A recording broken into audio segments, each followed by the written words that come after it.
so that people do see the real person behind the business. Because I think when we're all in competition with each other, and let's face it, there's an awful lot of competition in the market in every industry, especially at the time that we're living in at the moment. The thing that's going to make you stand out is you being you. And that doesn't mean to say you don't have to be professional, that you can't be professional. And it doesn't mean to say that you have to speak in a certain way or present yourself in a certain way. But I think if we can talk to each other about, as human beings, about how we want to help, that will help to eradicate a little bit of that facelessness. Well, hello and welcome to Power to Speak, the podcast with my wonderful guest and friend, Ella Orr. Ella is a social media marketer and founder of Much More Social. So welcome, Ella. Hello, Jackie. Oh, I have to say we're laughing because we've had at least half an hour, 40 minutes of mixed with a little bit of chat, but a few tech issues. So finally we're here. So indeed, and I'm Ella, very glad. Good. It's lovely to see you in your lovely purple background. You're so on brand. I'm just trying to get myself centered here, but you know what it's like with these cameras. Anyway, it's lovely to see you, Jackie. It's lovely to be here, and I know we're going to have such a great conversation. Yes. Well, let's start with personal branding, because that's your thing, and the purple behind you is testament to the fact that you like to immerse yourself in your own brand colors, and you are very much your own personal brand. So what does personal brand mean for those of us that are not quite so familiar? It's about people knowing who you are when it comes to your thing that you're passionate about.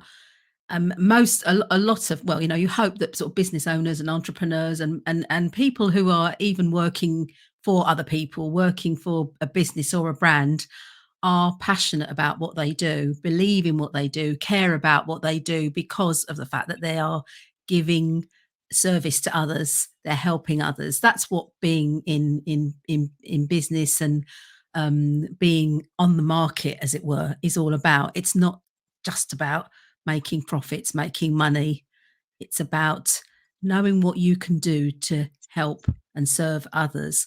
But you've got to let people know what it is that you do. And that's, to me, what personal branding is about. It's when you put all that fire in your belly, all those values, all that mission stuff, all those goals that you have, into your personal brand, and hope that it's going to resonate with somebody.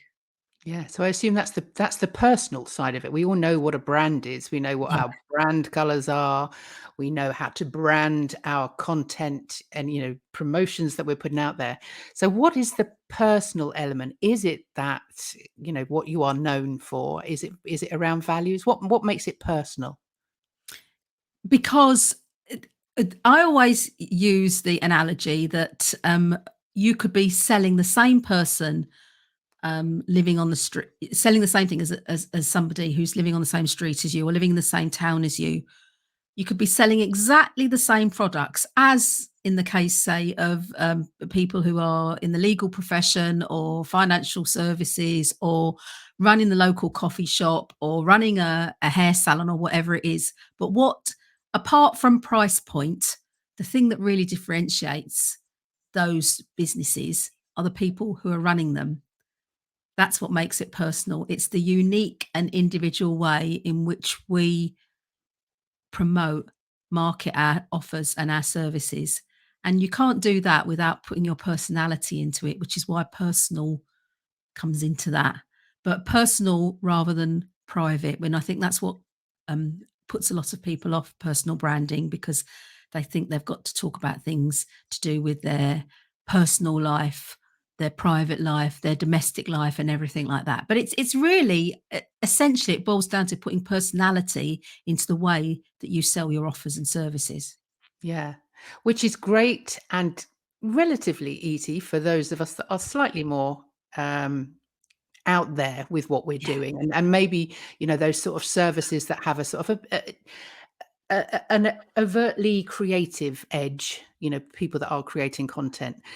How do you put that across to those people that you're talking about that are working in law or working in the financial sector that are have to kind of keep this very sort of, or Yeah. it seems to me they have to kind of keep this very professional facade.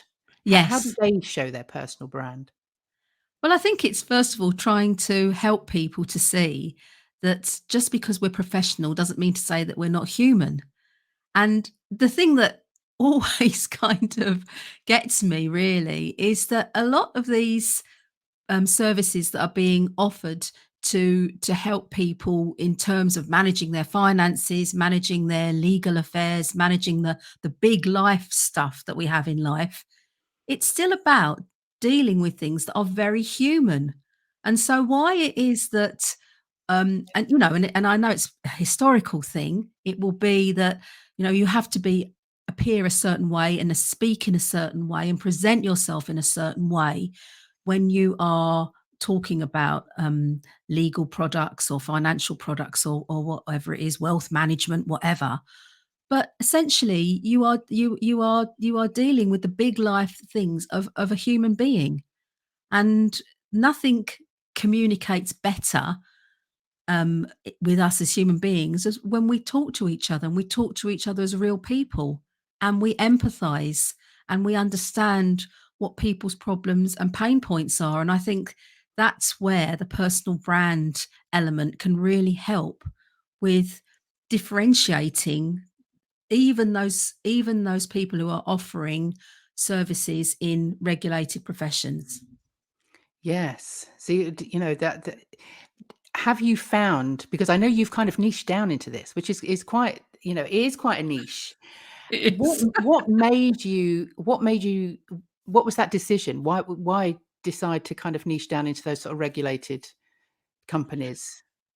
Interestingly enough, I think it was because I'm a big advocate of LinkedIn, and I've spent the last 3 or 4 years building becoming known through LinkedIn, building my presence on LinkedIn.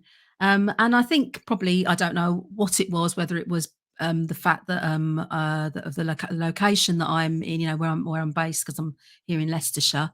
That there were a couple of financial advisors who saw my content on LinkedIn and then said, "Oh, would you be able to help me with my LinkedIn content?" And my content creation for being on LinkedIn to attract new leads and whatever. So I think that's probably what sort of sent me down that road of thinking, I do wonder why it is that, it just made me question, not in a negative way, but just made me question and wonder why it was that I was attracting those kinds of professional people.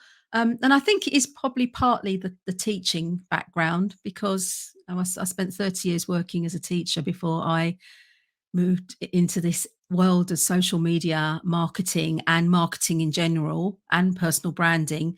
And maybe there is a degree of, well, she used to be a teacher and she's got a particular way of understanding things and interpreting things. And so that was how the kind of starting to concentrate or focus on the regulated industries came about. But what I'm finding is that it's really helpful as well in helping me to stand out as a personal brand strategist, if that's what you want to call me. I'm really struggling with what to call myself. I'm a personal brand something, Jackie. Yes. I don't know if it's I think we all strategist. have that issue. Yeah, Yeah. yeah, yeah. Am I a coach? Am I a track? Well, I do deliver coaching and training, but anyway, whatever. There's a lot of people who there's a growing group of people working in the personal brand field, but I don't think there are necessarily people who are working in the personal brand field who are specialising in working with, I would say, those more harder to reach professions. Yeah. Yeah. It's easier, as you say, to build a personal brand when you're working in a creative industry, or an industry that seems to be more accessible. But those ones which we do tend to put up on a pedestal to a certain Yes. extent, it's Yeah. harder. But I don't Yeah. think it's impossible. Yes. No, no, I mean, there was several things in there that I want to come back to. The teaching certainly, um, but you've made me think about it's not just promoting a personal brand being easier for creatives, but it's easier, I would think, and obviously I'll like to hear what you think about this, is when you're an individual and your brand is you, then that almost is easier to put that personality in, and it's expected. And certainly in what I do when I'm working with individuals around their voice, everything that you talked about with personal brand is exactly what I talk to people about when I'm coaching them around a talk or presenting themselves. But what do you do with a how do you personal brand a faceless brand? I understand what you mean. Yeah, yeah, yeah. It's hard. It's hard. But as I say, I would the direction that I would take, the kind of tactic that I would use would be to say that it doesn't matter what the product is. Um, Behind it, there are people. There are people who are who going back to that thing I said at the very beginning of this interview about the fact that there are reasons why people who work in financial services, work in the legal profession and other regulated industries want to help those people looking for those services. They want to help people with their finances. They want to help people get to a better position if they're in a situation where they need legal support and whatever. So these are people. There are people working with people. So I think let's get rid of the faceless um uh and the obstacles that are put up. There's a reason I know why those obstacles are there. And I'm not saying that we've got to kind of, dismantle the dismantle anything. But what I'm saying is that let's just try and get some more clarity and transparency and conversation across, to break across those boundaries so that people do see the real person behind the business. Because I think when we're all in competition with each other, and let's face it, there's an awful lot of competition in the market in every industry, especially at the time that we're living in at the moment. I think the thing that's going to make you stand out is you being you. Yeah. And that doesn't mean to say you don't have to be professional, that you can't be professional. And it doesn't mean to say that you have to speak in a certain way or present yourself in a certain way. But I think if we can talk to each other about, as human beings, about how we want to help, that's that will get rid of that face. That will help to eradicate a little bit of that facelessness. Yeah. Yes, I absolutely see that. And how do they react? What's how easy is that in those kind of spaces Yeah, with the regulated? How do they take you trying to convince them that they need to kind of step out from behind their logos? it's interesting. It is interesting, and the thing is, I spend a lot of time on LinkedIn, and going to networking virtually and offline as well. Just trying to talk to people, and trying to get into conversations with people. And I'm looking for the people on LinkedIn who are posting, who are commenting. I'm going and commenting on their posts. I'm commenting on their comments. I'm sending a few of them, not bombarding anybody, just sending a few of them at a time, connection requests, and maybe sharing some of my content with them so they can see the reason why it is that this person in marketing, especially in social media marketing, wants to connect with me, who's a lawyer, or connect with me, who's an accountant, or whatever. So it's little by little, Jackie. And the thing as well is those people who are posting content, who are working in those industries and posting content with a little bit more personality behind it, are the ones who are standing out on the feed. Yeah. They're the ones who are getting engagement on their posts, and they're the ones who are getting the inquiries. Yeah. So your own personal brand then, how have you developed that? Obviously, you touched on the fact that you were a teacher for 30 years, and Yes. then you've transitioned, which we will come back to that, because that is an interesting Yes. journey. Um, but how have you, in the time that you've been doing this, how have you developed your own personal brand? Well, it all started because I was working in I retrained in social media marketing in 2017, and I was all full of beans about it and all enthusiastic and everything. And I, as I've mentioned before, kind of like had my rebirth into this new career, this new profession, but then realised that there were an awful lot of other social media managers out there. And how was I going to stand out? How was I going to get work when I was in competition with this growing uh, um, group of social media managers who were retraining, because at the time, and I mean, it's still a very popular profession now to go, it's a growing profession to go into. So I was wondering how I was going to stand out, how I was going to become known, and it just happened to be that I found out about personal branding through some training that I was on. I was part of a coaching group. I was a member of a coaching group, and I was a little bit cynical about the whole personal branding thing, I have to say. But when I started looking into it, and realizing that, yes, this could actually really be a helpful thing to get me known. If I started to think about, what do I what do I stand for? What do I believe in? What are the things that are unique and individual about me? What can I bring to the social media marketing space that's maybe a bit different? And having been a teacher, that was one thing that I'd kind of sort of thought, oh, I need to push that to one side. I don't want to tell people about the fact I used to be a teacher. Whereas now I tell people all the time that that's what I used to do. So yeah, that was how it kind of it started, all started, and it's evolved from there. And um I've been, over the last 2 or 3 years, I mean, I think in 2019, sorry, that was when I did my first podcast appearance. And I thought, oh, I wonder if I could be a podcast guest, and on a podcast, Vicky O'Neill. I remember Vicky. We're still connected on LinkedIn now.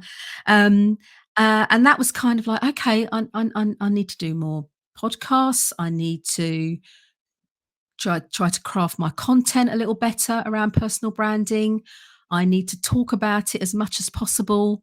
I need to go to networking and talk about it. And I also need to get into spaces online where people actually believe that personal branding is a valuable thing. So I've kind of immersed myself in personal branding over the last 3 years, Jackie. And I think Yeah. that's hopefully, I'm learning all the time about it, and learning about new people who are working in this space and connecting with them. And hopefully, I'm hoping to do maybe some collaborations in 2023 so that we can champion personal branding a bit more. Yes. So what collaborations do you see then? How would a collaboration work with you? Well, I would love to. I'm this.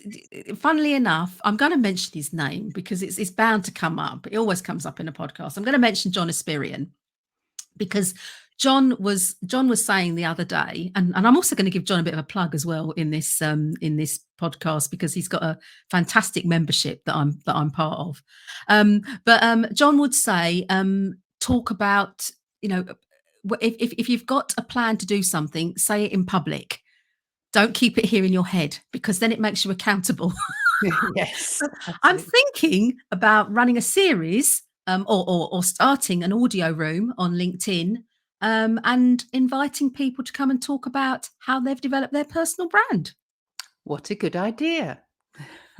I say that like that because actually next week I'm starting a live LinkedIn space, or a live stream with speakers speaking about speaking. So Yeah, in a similar way, yeah, it's just, talking about these things that are dear to us, and finding other people that have a similar passion, and just talking about it. And then, it's just a great way of sharing what you do, and your love for what you do. Because yeah, obviously that's yeah. why And you also, do it. Jackie, I want to learn. The thing Mm. is, I'm constant, and funnily enough, the people who I kind of held up, and I don't mean to say this isn't sort of like a kind of criticism, but the people who I held up as being the personal brand specialists, maybe 2 or 3 years ago, I'm now discovering there are new people, and there are different people with a different perspective on it, or who maybe define personal branding in a different way. It's constantly evolving, and especially as well as the tech enables voices to be heard in different ways. I mean, audio has taken off so much in the last couple of years, especially as it was so helpful during those times when we were in lockdown.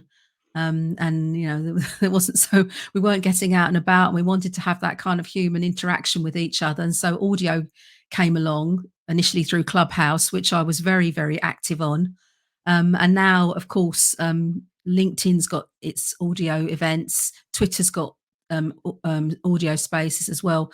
But that's giving another voice to people who want to shine a light on their personal brand, who want to let people know, well, this is what I'm about, this is what I'm passionate about, this is what I want, I'd like to talk about. And if you're interested in what I'd like to talk about, come and follow my personal brand.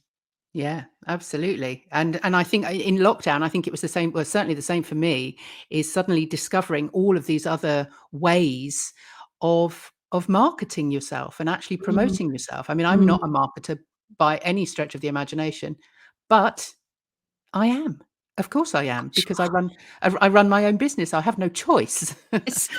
And like you, I've learned, I'm learning every day. I'm part of the You Are the Media Network, the same as you are. And just Yes. through that, I've learned so much about personal branding, about content marketing, and Mm. about how a network of people, of like-minded people, can be really supportive, really creative, and really collaborative.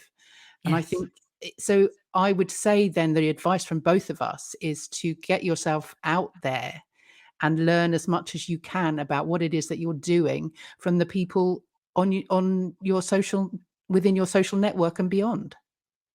Yeah, exactly. And the thing is, if you think to yourself, well, actually, this is the thing that I want, that I want to talk about. Because, as I say, to me, personal branding doesn't necessarily just relate to people who are running a business or are business owners, or even the sphere of business. It could be, your personal brand could be about anything. It could be about a cause that you want to have more, want more people to know about. It could be, it could be about a social cause. It could be about a particular hobby or interest. It could be about anything. I mean, I've been on a podcast in the last year, where the podcaster, um, all of her series is about interviewing people who are creators, as opposed to make, so they're makers, they're people who work who sew and knit and craft in all kinds of ways. But that's what her podcast is about. So I kind of think, she's passionate about that. And she's using her personal brand to raise the profile of crafting and creating and making. So I say it could be whatever it is that you are, that as I say, you've got fire in your belly about, that you're passionate about. And you think, I mean, there's, if you're interested in it, there's going to be someone else who's interested in it. There'll Yes. only be a tiny little group of people who are interested in it, but that's fantastic, isn't it? Yes. They are your tribe. They are your That's community, right. aren't they? So yeah, go find them. Go find them. Yeah. Um, so that, I think that brings us on quite nicely to another area that is close to both our hearts, when it comes to personal branding, and that's actually talking to an audience and putting a talk together, putting a presentation together, which I Mm. I helped you do for a You Are the Media um, event that was going on, and you were live on a stage, which I would imagine is quite scary, having all been locked away for the last 2 years. So we'll talk a little bit about that. But in that, you really kind of showed your personal brand and your journey. And so that's now something that you would like to take further and step Yes. onto more stages and share that story. Yeah. Why? Because I've been on this planet a long time, Jackie, and I've got a lot of stories to tell. We've all got stories to tell, haven't we? Yeah, And well, I again, mean, obviously we all have experience, don't we? yeah, We're a similar age, and we've done a lot, and it's yes, about putting back, isn't it? It's about sharing. yeah, yeah. I mean, there's so many. I was thinking about this actually before I came on the call this morning with you, and I was thinking to myself, what is it that that really fires me up? And there's so many things. I mean, it's starting a business in my 50s. That's one of the things that I'm really quite proud of. Changing career. Because 6 years ago, if you'd have said to me, "Ella, you're gonna be doing you're gonna be a podcast guest and you're going to be speaking on a stage and you're going to have." I haven't got like, thousands and thousands of connections on LinkedIn, but I've got a good few, so it's kind of, all of those things that I've achieved. It's not about me saying, "Oh, look at me." It's about me saying to other people, you can do this. If I can do it, you can do it. Don't let age be a barrier. Don't let don't let your gender be a barrier, because that's another thing that I'm quite keen to talk about, being an older woman. Don't let being a person of color get in the way of what you want to achieve, because there's so much talk about breaking glass ceilings with all kinds of groups of people, whether it be related to ethnicity, whether it be to gender, whether it be to disability and all that kind of thing. But I really do believe, Jackie, that we're here once, and if you on this planet once, and if you have got something that you think you can give back to other people to help them to help them to progress and to live a more fulfilled life, then do it. Don't just keep it to yourself. Now, I know that there's the other side of that being, well, I'm not brave enough to get up and speak about it, or why should anybody want to hear my voice, or my story isn't important enough, and all that kind of thing. And that's where probably I've gone down the, also incorporated with all those things I've just talked about, is the fact that I want to help people to identify what their personal brand is about, what the purpose of it is, so that they can then use that personal brand to talk about all of those issues that are close to their heart and help other people. So that's why I've got my talk that you so wonderfully helped me put together. And I must tell listeners that, because I know we're not going to talk too much about how the talk came about, to that from the start to the end, where I was standing on that stage in May talking to that wonderful group of people in Dorset. But I came to Jackie with a 2,000 word essay and said, "This is my talk, Jackie." And she said, "Yes, well, it kind of is your talk, but let's start deconstructing it a little bit and put it back together." And honestly, she helped me to put it back together into something that was so much better than that 2,000 word essay. Yeah, and I mean, it was a very, very good essay, A star, really. But I seriously thought that you thought I was gonna get you to memorize that, and that was gonna be your talk. Yeah, Yeah, yeah, yeah. So yeah, that's what I want the that's why I asked you whether or not we could turn my stories yes, into this signature talk, which I think is what we're describing it as now, a yes, signature talk. And that is, it doesn't mean to say I haven't got other talks in me, but this is my one that's going to hopefully yeah. um, help to raise my personal brand even more. Yes.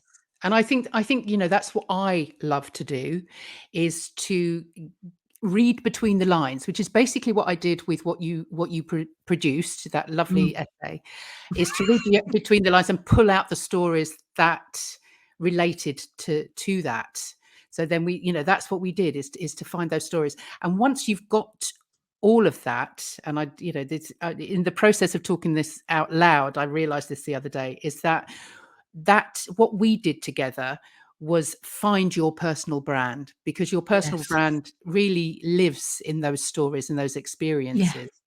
And like you said earlier, it's not about putting them out there to say, look at me, aren't I fabulous? Or, oh my God, woe is me, look what I've been through. Yeah. It's not about that at all. It's really finding the stories that are relevant to the audience, the ones that the audience are going to go, that's exactly what I'm going through.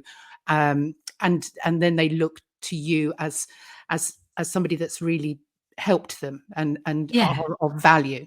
So that's what we pulled out with those stories. And you've got an amazing story. So you started as a teacher. Yes. Why, when, I mean, because I discovered it, which I didn't discover when we were obviously doing the talk, that your degree is actually Mm. in music and dance. And we did have the discussion when we were putting that talk together that you had wanted to be on the stage and you wanted to be an actress. And we found a very lovely piece of film of you sitting behind Cilla Black when you were about 9 years old as she Yes, was that's sort of right. coming on stage, which was amazing. So how did you go from that to get into teaching? We'll start there, and then Yeah. we'll find out how you went from teaching into social media. Yes. So yeah, I wanted to be. It was actually I wanted to be a singer. That was what I wanted to be. I wanted to be a professional singer. And I'd done singing since I was a teenager. Since I went to an all girls school, and we used to have these shows that the music and drama and dance department would put on. And I was always one of the, can I do it? Can I do it? I was always like a willing participant in one of these shows, these showcase sort of things. So yeah, that was what I wanted to do. And then I went to college, and I thought, I'll do music, and I'll do music. And then there was an option to do another element, so I chose to do dance as well. And I really thought, right, this is it. I'm going to be musical theatre is going to be my thing. I'm going to be on the stage in the West End, especially as I'd grown up in London and been taken to a lot of shows by my lovely mum. I remember us going to see Hello Dolly and all of those kind of Rodgers and Hammerstein type shows that were very popular back in the 80s. So I went to college and thought I'm going to be on the stage. And then I met somebody at college, and it was like, oh, should we get married? And so, all right, okay, I can't really be on the stage now. So yeah, there's a lesson in that. And so I thought I better get a sensible job. And that was how I kind of ended up in teaching. Because I thought, I need to actually be a bit more grown up. And I thought the grown up thing to do was to find a career to go into. Why on earth I didn't think musical theatre or being on the stage or being a professional singer wasn't a career, I don't know. And it is one I kind of regret, but it is what it is. And I don't regret having gone into teaching, because it's got me, it's given me so much experience and got me to where I am now. So yeah, but I carried on doing all the musical stuff even when I was teaching. I remember my first role, my first kind of departmental responsibility in a primary school was to be the head of music. Brilliant. If you could ding the triangle and know the notes on the recorder, you were the head of music. So yeah. So that was it really. And I've carried on. I carried on sort of doing the musical stuff on the side whilst I was teaching. I used to sing in bands, and I did some talent shows, and I've sung in choirs, and I've sung in church choir, and whatever. So yeah, music is still, it's still very much in my soul. It's still very much a part of me, and I'm very moved by music. There are lots of songs and classical pieces of music that I can really place times in my life when those songs and those pieces of music come on. So Yeah. yeah, and even I Can Sing a Rainbow, which was on that Cilla Black Yes. excerpt that you mentioned. you know, that song will always have a place in my heart because that was when I was on the telly Yeah, back in the 70s with Scylla singing that song and me as this little kid in the background looking yeah. all dewy-eyed and being one of her chorus in the background. Oh. Oh, no, that was lovely. Oh, that's made me think of a talk that you could do. It's sort of a journey with with the songs that, yeah. Oh, Oh, yeah. that would be great. That'd be good, wouldn't it? Yeah, So that yeah, would be good. that's why music has been, the whole musical thing and the arts as well. And I've always been a huge advocate for the arts Yeah, me too. and you know, and it kind well, I know you have as well with all your drama background and your you know your experience as an actress and everything. And you know, and I do think that we are, you know, without sort of trying to go on a certain taking the conversation in a different direction, but I think we're really missing something from our curriculum with with the way that the arts Yes. is just kind of completely has been completely diminished. Yes. Don't get me started.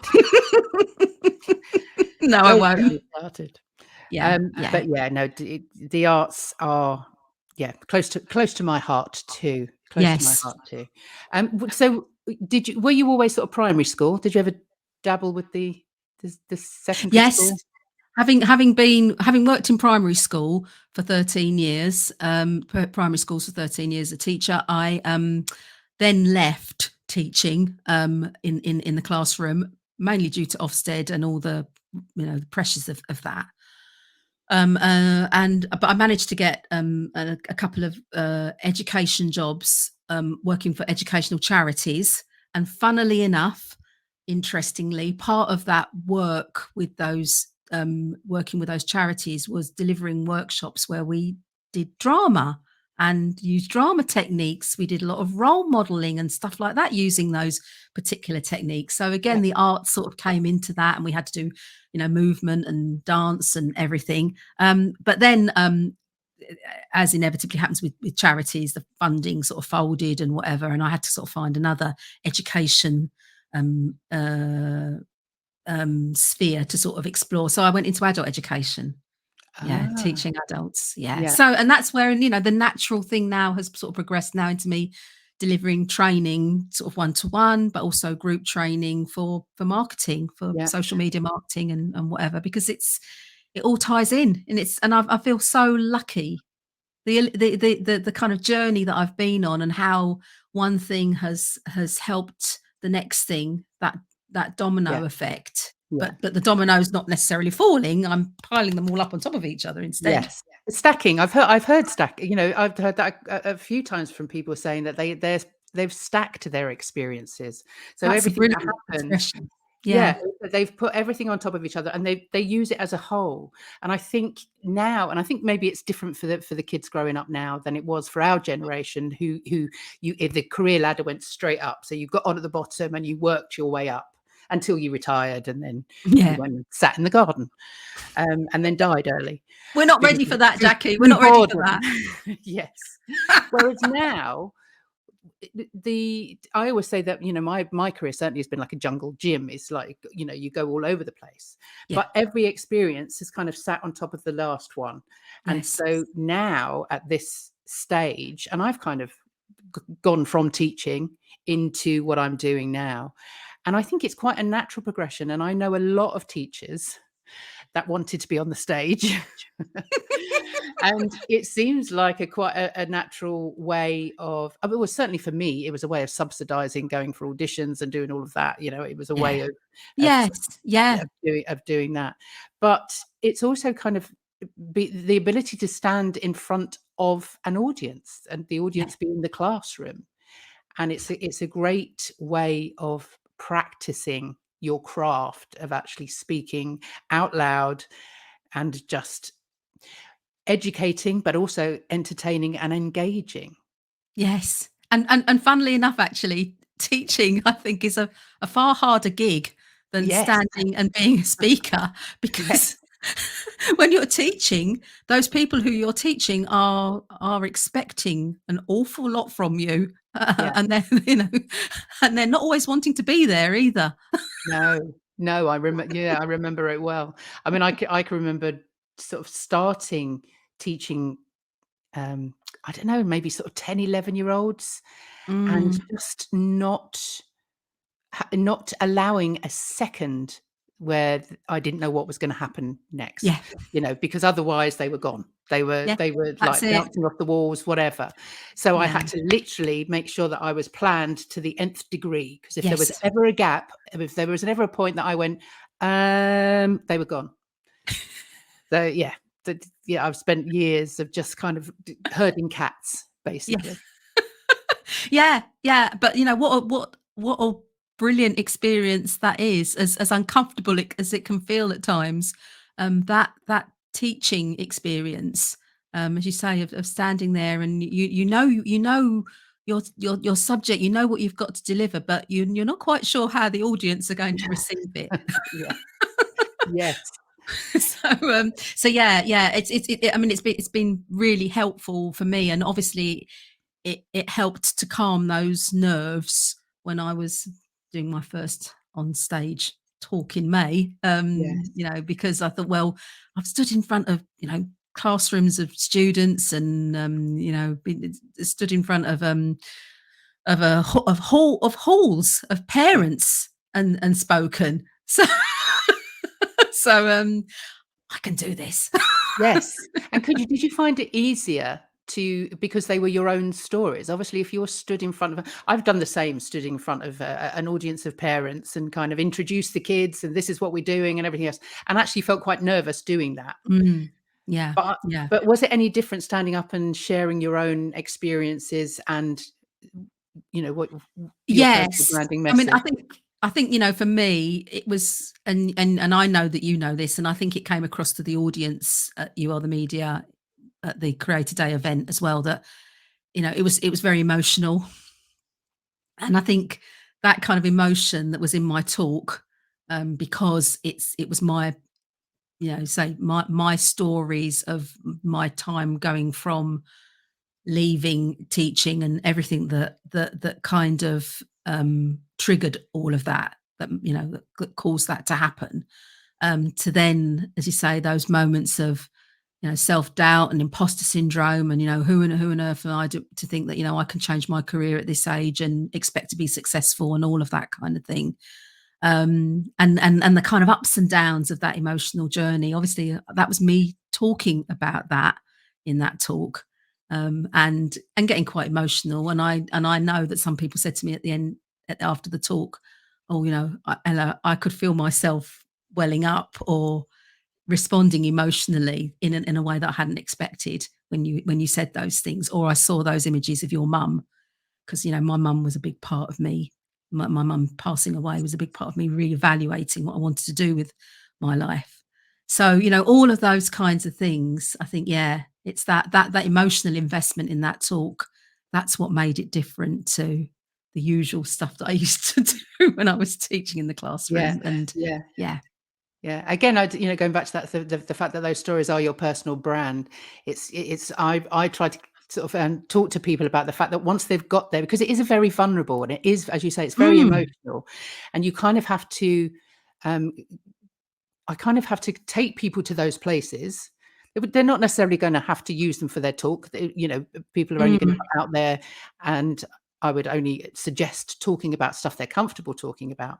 But mm, sometimes once you've found those stories and you've owned those stories and you've spoken them aloud just to me even, yeah, then I can validate them and say, "Look, that's a really important part of your journey, and that's gonna really resonate with an audience." Whereas most people will kind of go, "Oh, well, no, that didn't they didn't, nobody wants to hear about that." But actually, as a objectively looking at other and listening to other people's stories, it's easy for me to kind of go, "Oh, that's what's important. That's the bit that you need to use." yeah, And then people and that, can kind of own their stories, yeah, and then they feel confident with everything else. So it's a way then of building other content and using that not just for a talk, but for blogs and for yeah, posting and other. Have you found that yes. yourself?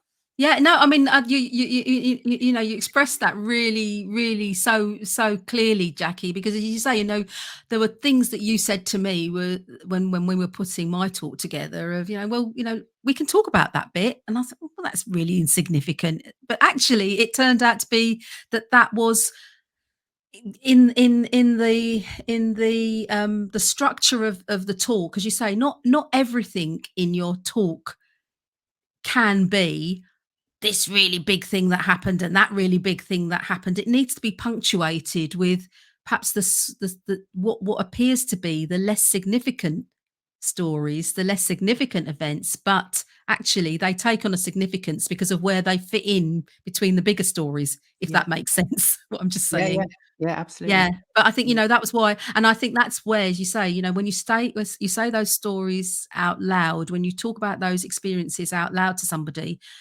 and it's not your family member or your friend, but somebody like you who can look at it objectively and say, "Yeah, we should use that bit, Ella," or, "Let's discard that bit," or, "Yeah, let's include that." And also the other thing about working with somebody like you, Jackie, in terms of objectively, is that you haven't got any emotional investment in No. in those. You weren't there, you weren't part of the family or the friends who were also part of that particular event or experience. So you can have far more clarity about it and actually see the value in those in those little stories, whether they be big stories or little stories. So yeah, I think it's really interesting in the way that your work um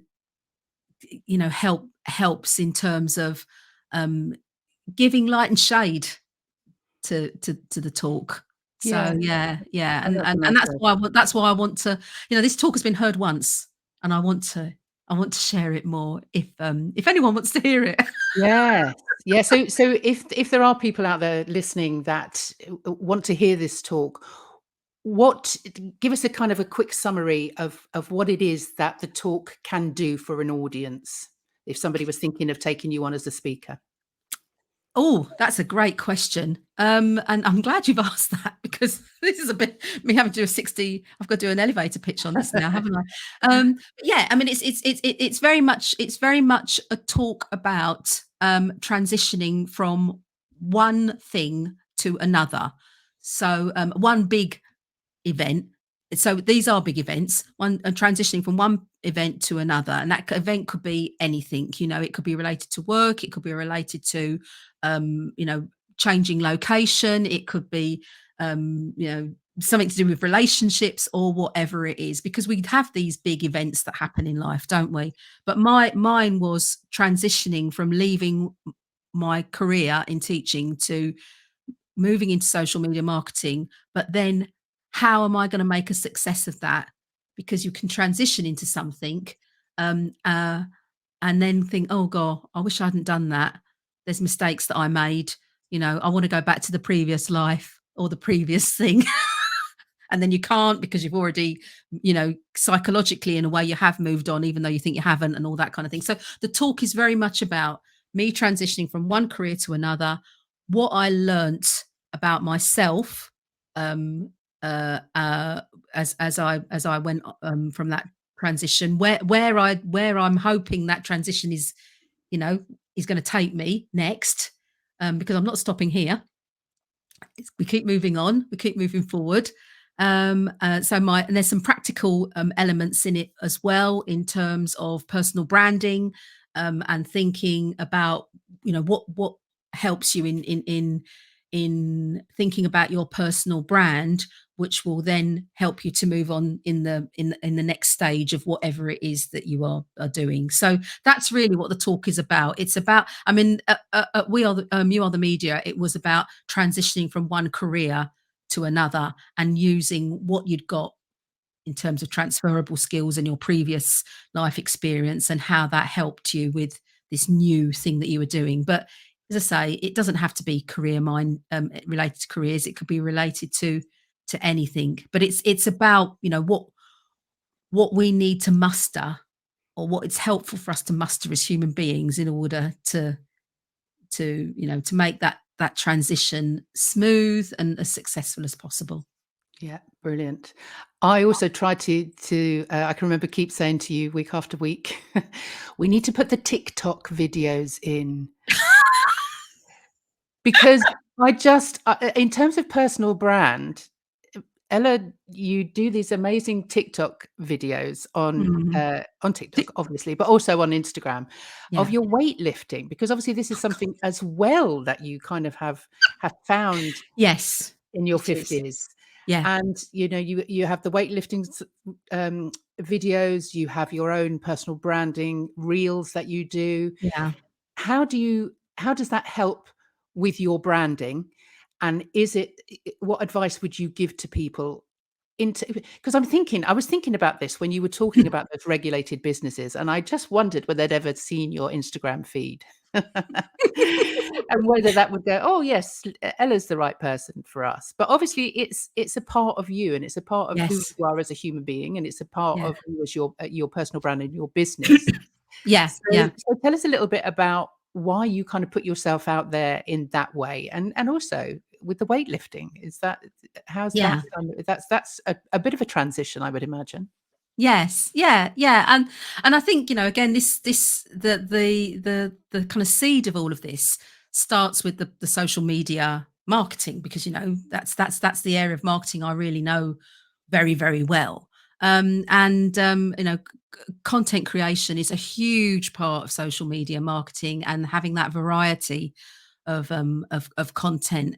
But and it's about content that yes is going to resonate with your audience, that your audience is going to be interested in watching, reading, or as we call it, consuming in social media. But it's also about you feeling comfortable with it. You've got to feel comfortable with doing the video, or speaking on the audio, or have feel comfortable about your writing skills or whatever.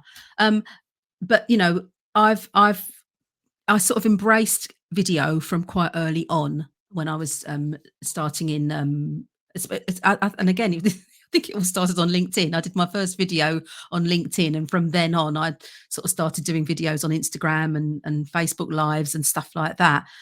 But I think if you can um, get yourself on video, this is the quickest way to get to know for people to get to know you. Audio is great as well, because obviously it's the human voice. But video is the first way that you can immediately make that connection with people. And short form video, in the way that it is on TikTok and on Reels, is just so good, because you've got 30 seconds in which to get your point across. So there's no waffling.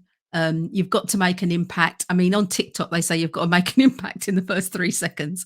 Not quite sure if I managed to do it in the first 3 seconds, but I try to, it's made my presentation skills on video and my editing skills a lot sharper. And that's why I like the video element, and especially the short form video, because people's attention spans are so short. That's why they say you need to make that impact in such a short space of time. And then from doing those TikToks and those reels, I think that's helping me to be a lot um, more efficient when I do my videos on LinkedIn, because I'm not doing that many at the minute, and it's something again that's on my agenda for 2023, to get into creating more video for LinkedIn, specifically for LinkedIn. But I think if you can say it in a minute on LinkedIn, that that will be a really good thing to do. So I can imagine these, legal professionals, architects, accountants, whatever, saying a sound, giving value in 60 seconds on a video. What a brilliant way to connect with your audience. And that's the thing, that you can do that on TikTok, and you could do that on Instagram as well. So I mean, my reels, I mean, yeah, there's sometimes a little bit of me, having a little bit of I'll wiggle my shoulders a little bit if it's a nice track, boppy track I put it to. But but then I do also just do talking heads, and you can just do that. You don't have to have the music on in the background and the audio, or do a trend. There are plenty of people who are just creating TikToks and reels where they are literally just talking to the camera about their thing. So there's so much variety in this content, Jackie. That's what makes it so exciting. Yeah. And I haven't quite got into the reels and the TikTok stuff yet. But yeah, I'm willing to give it a go eventually Yeah. when I find enough time to sort of play and I feel comfortable playing. Yeah, it's Yes. Yeah, and I mean, I have to say, my TikToks are all about LinkedIn. I don't yes, talk about anything apart from LinkedIn on TikTok. So on my TikTok account, there's no real. I don't think I've posted really anything, or maybe one or two things about me doing the weight training. And one or two things, say, like when we went on holiday to New York, and I thought, oh, that's a really good. I've put a really good video together there. I'll put that on TikTok. But on Instagram, yes, my weight training it follows me around on Instagram as well as on LinkedIn and my other social platforms, mainly because I use a lot of Instagram stories, and I post a lot on stories when I'm at the gym. yeah, But yeah, but you see, that's a part of my personal life that I'm very happy to really kind of shine a spotlight on, because another thing that I'm really a very big advocate of is people, and again, this is you and I, Jackie, both of us, staying active when you're older. It really matters. absolutely. It does. It does. And before we finish up, have you just then got one piece of advice, because it all even for me listening to you speaking then about Reels and TikTok and LinkedIn and Instagram, it's all a little bit overwhelming. Where Yeah. where what's your advice about getting started? Just very quickly. I just think, know what it is. Know, well, first of all, if we're talking about this in the business field, which we're focusing on here, you need to be letting your audience know who you are, what you do, and how it is that you can help them. What they'll get from you if they work with you. What's the transformation going to be? And then, so if you're really clear about that, then you can create your content for one platform. Just go for one platform. And I would say, if to stop the overwhelm, um, concentrate on one platform, but get to know it really well, so that you get to know all the different ways that you can create content on that platform. You can also engage on there as well, because you've got to do your commenting, and because especially if you use LinkedIn or Twitter, the value is really in commenting on people's content. So that's what I would say. Is concentrate on one platform, get to know it really well, and get to know some good people whose networks you can get into as well on those platforms, because they will lift you up. They will elevate you. If you've got something that's of value to say, or interesting or fun or whatever it is, they will go and comment on your content. They'll share it, and that will help to raise the profile of your personal brand. Brilliant. Good advice. Good advice to finish up on there. So, where can people find you? I've got this banner here. I'm going to find your website address. There we go. There it is. Yeah. muchmoresocial.co.uk. That's it. Because There's that's the name. Yeah. That's the name of my business, which we haven't talked about the business name at all. But yeah, it's much more social. well, let me show you. Look, there we go. Yeah. Yeah. Dun, dun, Yes. Da, dun. da, So da. much more social. Yeah, yeah. That's my new logo that's been redesigned this year. Yeah, so please come and check out my website, which has had a little bit of a revamp. But if it depending on what your platform of choice is, you can find me on LinkedIn as Ella or ORR.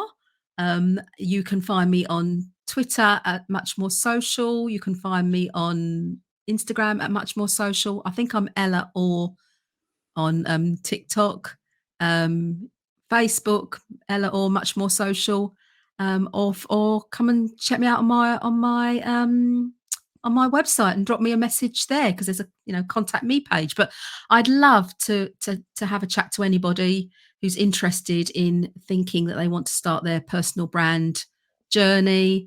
I've got a 15-minute free call where we can have a chat, and you can decide whether or not it's something that you do want to embark on. But if it is something that you're thinking about doing, I would go for it, because honestly, it's the way that you're going to get your your your thing that you're passionate about, your brand, your business, your mission. It's the way you're going to get that people are going to get to know about you. Brilliant. And I highly recommend Ella, because we've done a little bit of work together on some LinkedIn stuff, and she knows her stuff. So it's been amazing to have you today, Ella. Thank you so much for being here and being you, being your personal brand. I love it. Oh, thank you so much, Jackie, and I knew we were gonna have a great conversation, and that's what it's been. Thank Yeah, you. I can't believe this hour has disappeared so fast.